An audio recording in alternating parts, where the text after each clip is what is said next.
Pinayagan na ni Impeachment Presiding Officer Cheese Escudero na ipasabina ang financial records ni Vice President Sara Duterte at ng kanyang mister na si Attorney Mans Carpio. Kabilang dyan ang Bank, Tax at Anti-Money Laundering Council records. Live mula sa Senado na sa frontline ng balitang yan si Marian Enriquez. Marian, ano ang dahilan ni Presiding Officer Escudero sa kanyang naging desisyon?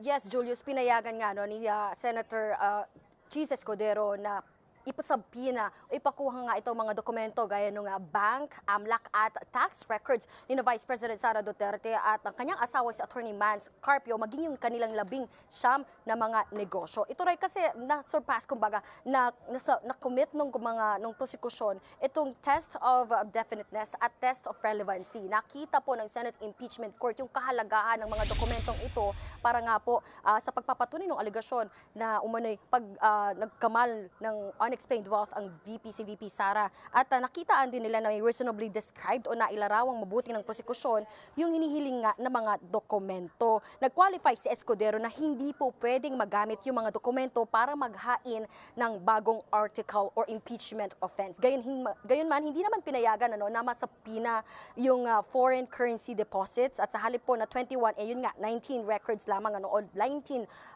negosyo lamang po yung, or corporation po yung pinakukuha ng Senate Impeachment Court. Hindi po pinahintulutan yung bank records ng JTC Group of Companies at yung Pikimong Philippine Corporation.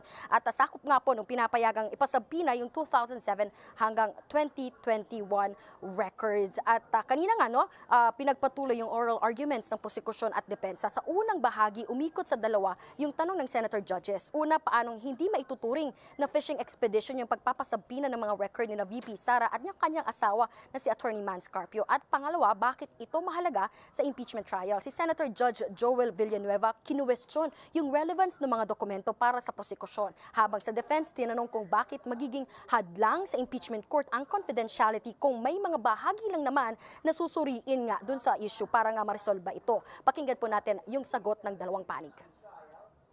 Klarong-klaro po na sinabi mismo ng Korte Suprema na kailangan makita yung buong larawan hindi lamang po ng mga SALN na final ng isang lingkod bayan, kung hindi lahat ng kanyang kinita.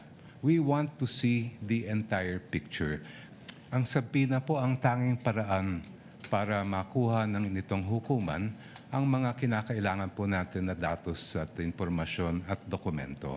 We are not against transparency. I just want to make that clear, Your Honors. We are not against accountability. Hindi naman porket po that we are all looking for accountability ay transparency, ay isasantabi na lang po natin kung ano ang mga karapatan, hindi lang para sa impeachable officer, pero para kahit sinong Pilipino.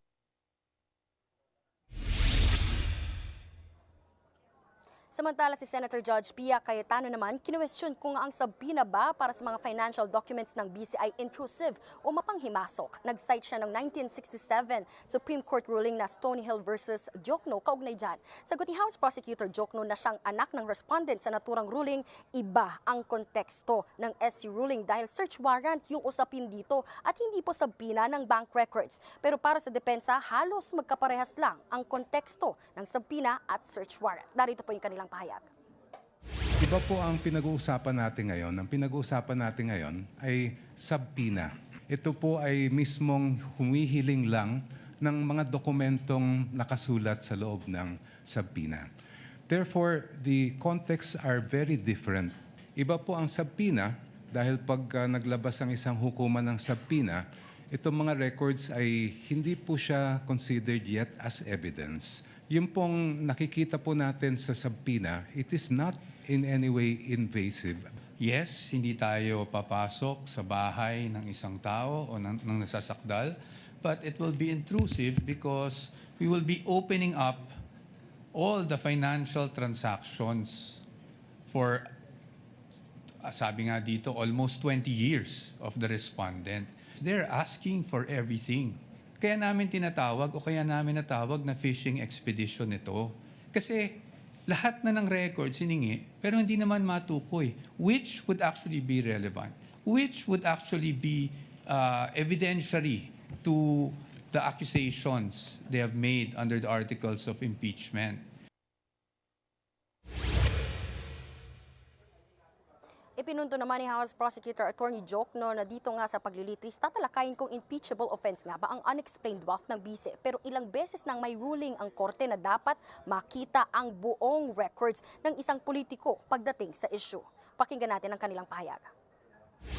Sinabi mismo ng Supreme Court in several cases na pag ang usapin ay unexplained wealth, kailangan makita yung kabuuan ng kinita ng isang lingkod bayan at yung mga dineclare niya sa SALN.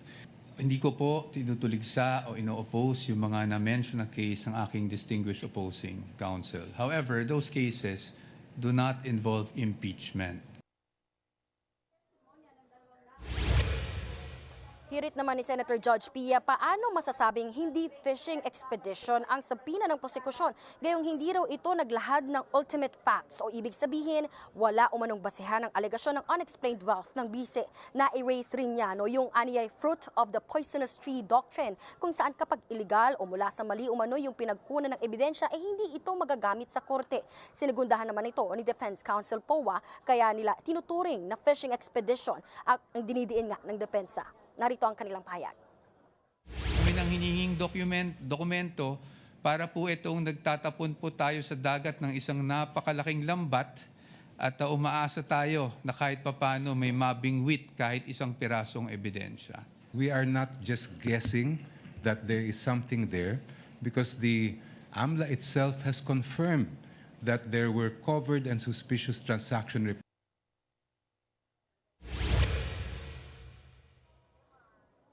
Samantala, Julius, sa July 30 po yung itinakda nga ni Senator Chis Escudero para isumibti ito nga pong mga pinakukuhang dokumento sa Clerk of Court. At samantala, masaya naman yung House Prosecution Panel at tinituring nila nga itong tagumpay, yung ngayong araw na kumbaga grant nga ng Senate Impeachment Court yung kanilang hiling na pasapina yung mga dokumento at mapatutunayan na raw kumbaga na settle na itong argumento ng defense team. Ginigiit nila na walang fishing expedition na nangyari nga po dito sa impeachment na case na inihain nila laban kay VP Sara. Samantala, ayon nga po kanina kay Senator Chis Escudero, humiling daw itong si Senator Rodante Marcoleta na payagan nga siyang bumoto dito sa impeachment trial ni VP Sara. Pero ayon nga po kay Escudero ay na-refer na ito dito sa Senate bilang legislative body at doon nga raw po nila ito pag-uusapan. Yan muna ang latest. Balik sa Julius.